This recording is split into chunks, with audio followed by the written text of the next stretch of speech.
and we're very happy we have an expert here with us today, Dr. PM Nair. Dr. Nair is a Director General of Police in the IPS, and he has worked on the issue of anti-human trafficking for nearly 35 years now.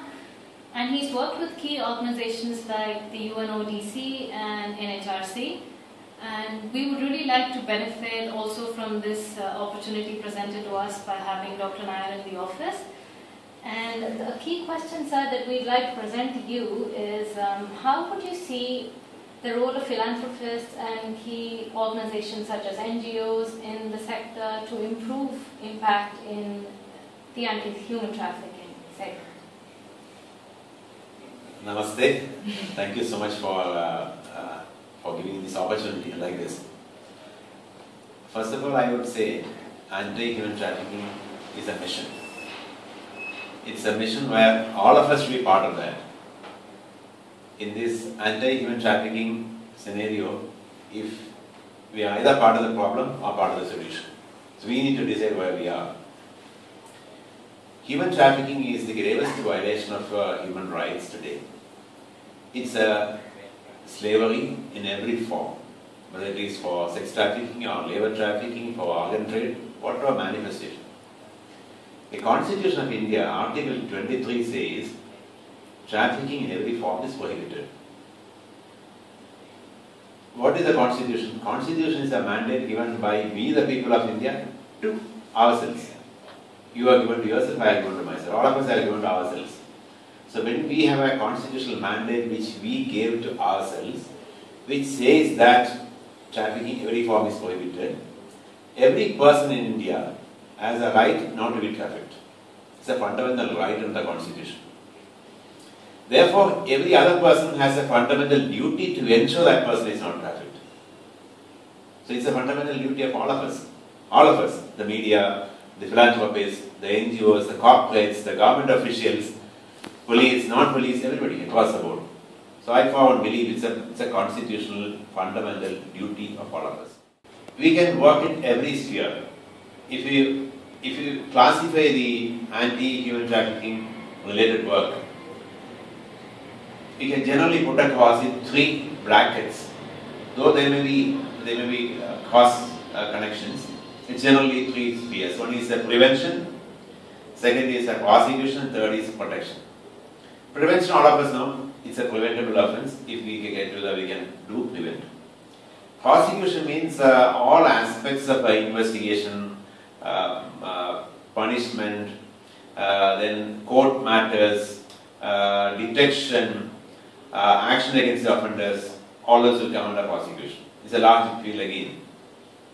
Third one, protection means it's again a very comprehensive package, right from the stage of rescue and post-rescue, all activities. It could be counseling, it could be care giving, it could be rehabilitation, it could be repatriation, it could be restoration. I'm not using this technical word to confuse, but it basically means giving a person an opportunity to live freely and comfortably and a life of dignity. That's what it means. So rehabilitating a person. So there are three areas. If we start from the first area for prevention, human trafficking is a continuing offense. It's a crime of crimes. It's a basket of crimes. It's an organized crime. Because so many people are involved in the whole process. Somebody making money out of that, somebody selling a person, somebody buying a person. Nexus officials and all those concerned, it's a huge racket. So there's a source area, there's a transit area, there's a destination area. So when you want to prevent a crime, prevent such an organized crime, we can work in the source area, transit area and destination too. Let's see what we can do in the source area. People who are trafficked are people who are vulnerable. Vulnerability does not simply mean poverty. Poverty plus something, even beyond poverty also. There are vulnerability factors, the broken homes, a person being abused and violated as a child becomes an offender later, becomes a trafficked victim later. Then the lack of awareness of rights. Then the traffickers on the prowl and no action being taken against them. So poor law enforcement. All these contribute to the vulnerability factors. How can corporates, NGOs, philanthropists work on work on preventing vulnerability. Let me give an example. Girl children in the just adolescent group, coming into adolescent group. Today, major issues about MMS and SMS of all sorts of unwanted messages and photographs and pictures. We can empower these children, girls, how to address that issue. If a improper message comes in, improper photograph comes in, instead of deleting that, how do you trace back as to who has sent? It's not a complicated issue, very simple issue. Once you empower the person will come to know. Adolescent boys, if the children are given proper education, boys are given proper education of human rights, gender rights, I'm sure they will not go astray. We can make a difference. I've seen when I did my research for the National Human Rights Commission, a lot of the customers, I don't call them customers, court customers, because they are actually violators. Lot of the people who are these rapists who generally called as customers, were young people. I followed a trail of a person and landed in a very important college in Delhi, a prestigious college, and I asked the boy as to why he went there. He said, I want to test myself. Then he says, if it is your sister, will you do? No. If it is somebody else's sister, can you do? He was in dilemma. So if that aspect of human rights, gender rights, can be inculcated in the mind of an adolescent, I'm sure we can make a marked difference in containing this in the prevention part itself. So we can address the adolescents, make a good program of addressing the school children, college children, etc., etc. Another interesting area, sex tourism is very rampant today, especially in cities, post-modern cities, even villages also, but cities is very important today, very, very serious issue. Hotels, massage parlors, beauty parlors, etc. Fair enough, they should run. But under the garb of a massage parlor or beauty parlor or a hotel, if somebody is violating girl child rights or women's rights or boys' rights, we should contain that. So to address the issue of sex tourism, we can address the hoteliers, tourism operators, all those who are in this business. By empowering them, by building their capacity and telling them and orienting them to the rights-oriented tourism, rights-based tourism, I'm sure we can make a difference. It's a small message, but to reach out to large masses, it can make an impact. Little effort is required. So there are so many ways of prevention. The children who are getting trafficked, boys or girls, go to the source areas. You find out opportunity for educating them, not just classroom education, mathematics, English, they may not be interested. You give them a sort of livelihood option too. Half day teach your mathematics and Hindi and English, whatever you want. Half day you give them some sort of option, carpet weaving, some skills, which eventually when they become adults, adolescents, 18 years, they can get on to that job if they want. Give 2-3 options, I'm sure the children will pick up. So such livelihood option oriented skill building, even in the prime age, is very important. We can make a difference there. Coming to the second aspect of prosecution, as I mentioned, it's a job of investigator to investigate the crimes. But as an NGO, you can be a best source of information for the police. Who is the trafficker? In your area, if you have a woman trafficker or a male trafficker, NGO can be a whistleblower. You can detain him. The law authorizes a civilian to detain an offender, whatever crime. You have the power to do that. Many of us don't know the power we have. We think only police has got. No, you have the power. And your job is only to police him before the police. That's it. So the detention of a person is allowed under the law. That's within the law. So you can, I am not saying that you should go and stumble with him. You call police, but you can be a whistleblower. Then supporting the investigators in so many ways, being a witness.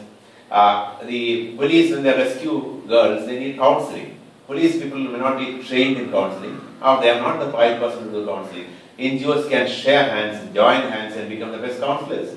Counseling a person, a rescued person, is very important because the validation of the crime, validation of the person that person is a victim and not an offender, and giving a strength to that person is very important in investigation. Then the person will speak out. Otherwise, the person will not speak out because he is under traumatized trauma. So NGOs can have a very big helping hand in investigation of crimes. Then court matters. If you see the court practices, you can have a mock trials where the victim can be brought and the black courts can come and usual court scene can be enacted. Gives strength to the child or the rescued person to speak in the court. I am not saying tutor the person. I am saying that give strength, moral strength, and to the person to speak out. You facilitate speaking out. I am sure it can make a difference. A lot of things can be done in prosecution too. Another interesting part I would say is on the rehabilitation part. It's a protection part. Rescued person needs rehabilitation. Whosoever it is, male, female, boy, child, girl, everybody. If it is a person under 18, naturally there is a child under the law. A child cannot be employed. What we should do is you give them education. What sort of education? You need to think of a formal education, conventional education, non-formal education, or something else. Probably a mixture of all this will be better. So you need to counsel the person, understand the capability of the person, the age factor of the person, the core competence of the person, what the basic level of the person. So it's trying to understand the person. Accordingly, you think of, okay, this education is good or this education is appropriate, and then give education. Corporates can come in for educating them, funding their schooling or college, whatever it is, giving them tuitions and giving them food and hostel, etc., etc. A lot of work can be done. People are doing a lot of work on this. Another part of rehabilitation would be adult people. Adult also, you cannot straight away say, okay, go and employ them.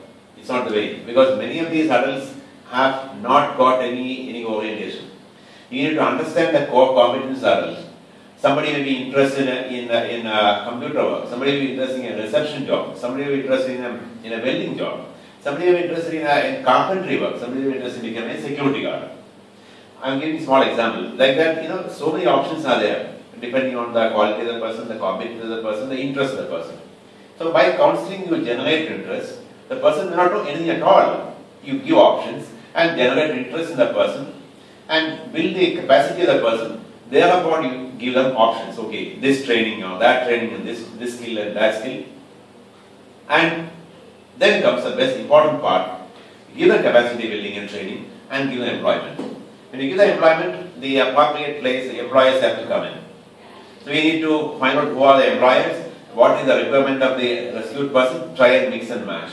So here is employment scope and here is a requirement. So come together and facilitate that process. We can make a marked difference in the rehabilitation package. Once the person is rehabilitated properly, the person will not be re-trafficked. Otherwise, the person will be re-trafficked and it goes like a circle, a vicious circle. Appropriate rehabilitation means the person should be able to live a sustained livelihood option should be there. Supposing the person is manufacturing something, there should be a scope for marketing also. That is also part of the rehabilitation package. It should come in a package. We have so many outstanding examples across the country where corporates have come in, NGOs have come in, law enforcement officials have come in. All three have joined hands together and made a marked difference in the country in the rehabilitation also. In the National Human Rights Commission research which I did, we opened up the dimensions of trafficking, the issues of trafficking, the response systems, how good or bad they are, and brought out everything clearly before the audience. In the UNODC project which you mentioned again, my job was to implement that finding. And in the implementation process, you have seen a tremendous impact across the country in all three aspects of anti-human trafficking: prevention, protection, and prosecution. A lot of resource materials are available on the website, UNODC website, or on the website anti-human-trafficking-mission.com. anti-human-trafficking-mission.com. You can see the resource materials available. It's a mission for all of us, for you and me. I'm sure all of us are working on this. All of us. It's a mission. Our mission is to ensure that our children, our sisters and brothers are not sold. They are not violated. They are never for sale. They are human beings with the dignity. Respect their dignity. Let them grow. Let the nation grow. Thank you.